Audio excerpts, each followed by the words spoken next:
Estamos de volta com o programa Educação em Movimento, que discute hoje o uso das tecnologias nas salas de aula. Eu estou aqui, com os professores Cláudio e João, que têm, então, aí feito algumas provocações muito interessantes para a gente entender também, qual que é o lugar do professor, no uso dessas novas ou dessas tecnologias.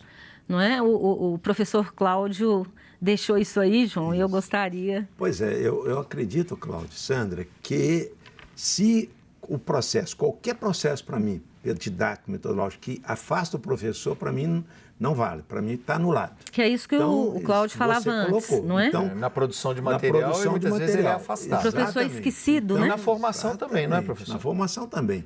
Então, para mim, o objeto de aprendizagem ou qualquer outra mídia, ela tem que contemplar o professor. O professor tem que ser aquele que vai, vamos dizer, deflagrar o processo e vai dar continuidade ao processo, vai aplicar o objeto. Por exemplo, no mestrado lá de matemática, aqui da PUC, que nós temos do ensino, quando a gente elabora o objeto de aprendizagem, eu não deixo outra pessoa aplicar no seu professor. Você tem que aplicar. Ah, mas eu vou pedir um colega para aplicar. Não, não pode. Você tem que aplicar o objeto para você avaliar. Isso, exatamente. Quer dizer, o uso dessa tecnologia tem uma finalidade muito clara, não é? Que é a aprendizagem. Exatamente. Então, o professor tem que estar... eu acredito que essa tecnologia, ela não pode, vamos dizer, colocar um pano de fundo lá para esconder o professor. Ela tem que fazer o contrário, tem que trazer o professor para ele ser esse sujeito crítico dentro da sala de aula, que vai mediar, vai fazer a mediação com os alunos, e vai poder validar essa tecnologia que ele está... Ô, Sandra, isso até é muito importante que ele falou a palavra validar, assim, porque também tem-se uma impressão, e os professores também, olhando pelo ponto de vista deles, ficam muito temerosos de trabalhar com a tecnologia. Sim. Eu desconheço, eu não sei como é que mexe, provavelmente meu aluno sabe muito mais do que eu. É verdade. E aí, o que acontece? Eles ficam muito temerosos de usar isso pelo modelo antigo do conhecimento do professor, de que eu tenho que ter o conhecimento, isso, para poder passar para os alunos. A boa coisa de se pensar pedagogicamente a tecnologia é que isso não precisa disso, né? Então, o que hoje o professor precisa entender não é da tecnologia em si, como liga o aparelho, como é que ele faz, quais são as suas habilidades. O que ele tem que entender é o que a tecnologia pode proporcionar naquele projeto pedagógico que a gente tratou antes. Então, acho que a primeira coisa que o professor tem que pensar é o seguinte: eu posso ter medo da tecnologia, como eu tenho medo de várias coisas, mas isso não é impeditivo de que a gente possa, inclusive, estabelecer um pacto com os alunos, né? E dizer o seguinte: olha, eu não entendo muito sobre essa tecnologia, eu gostaria que a gente fizesse isso junto, que a gente aprendesse isso junto, e eu gostaria de entender um pouco mais desse processo e deixar virar um pouco essa parceria. Então, professor Cláudio, e o professor João também falava nisso, não é possível, sumir com a figura do professor. Mas esse professor, nesta sala de aula, ele tem que ter tido também uma formação, que o prepare, que proporcione a ele exatamente essa condição, de pensar a tecnologia não como uma ferramenta simplesmente, como era o quadro, mas como uma outra linguagem que contribui para a aprendizagem, para o conhecimento.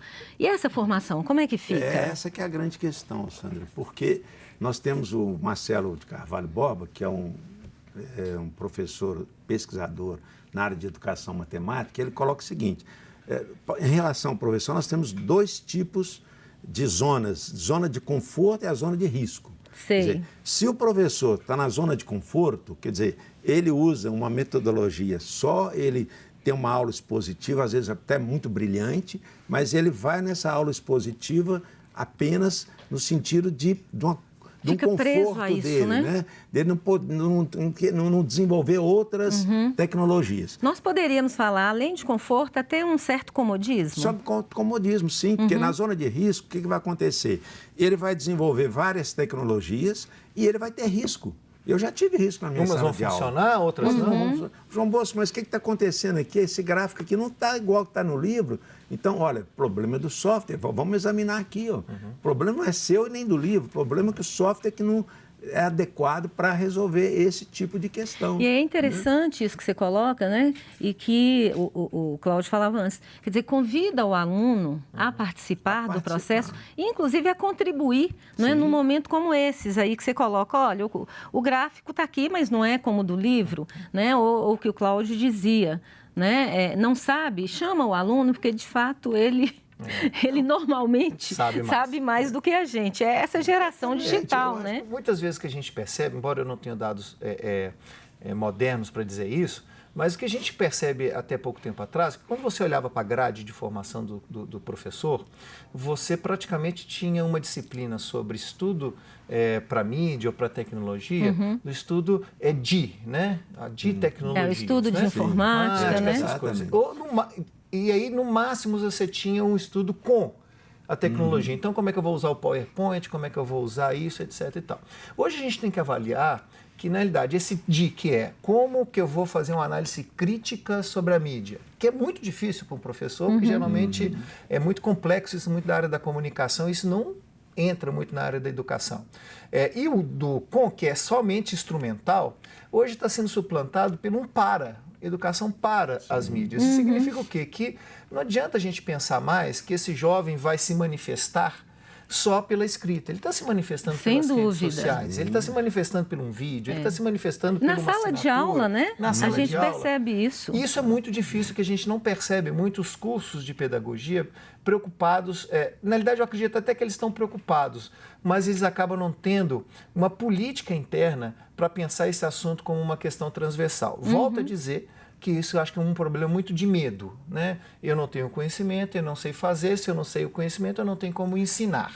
O que nós estamos tentando batalhar aqui é de pensar o seguinte, olha, não vai saber, né? A velocidade da tecnologia hoje muda velozmente, então não adianta eu fazer uma disciplina de 6 meses falando sobre YouTube, sobre Vimeo, etc., porque daqui 6 meses pode não ser mais. O cenário é outro, então, né? O que a gente tem que pensar muito mais em voltar nosso sonho antigo do professor, de ele deixar de ser uma Barça, ou seja, um grande volume de conhecimento, e já é um GPS. Somente indicar os caminhos. Que é a ideia da mediação. Exatamente, que é a ideia do risco, né? Quer dizer, o professor, hora que ele vai para a sala de aula e ele vai com uma diversidade didática ou metodológica, ele vai correr um risco. E esse risco ele tem que ser, vamos dizer, calculado.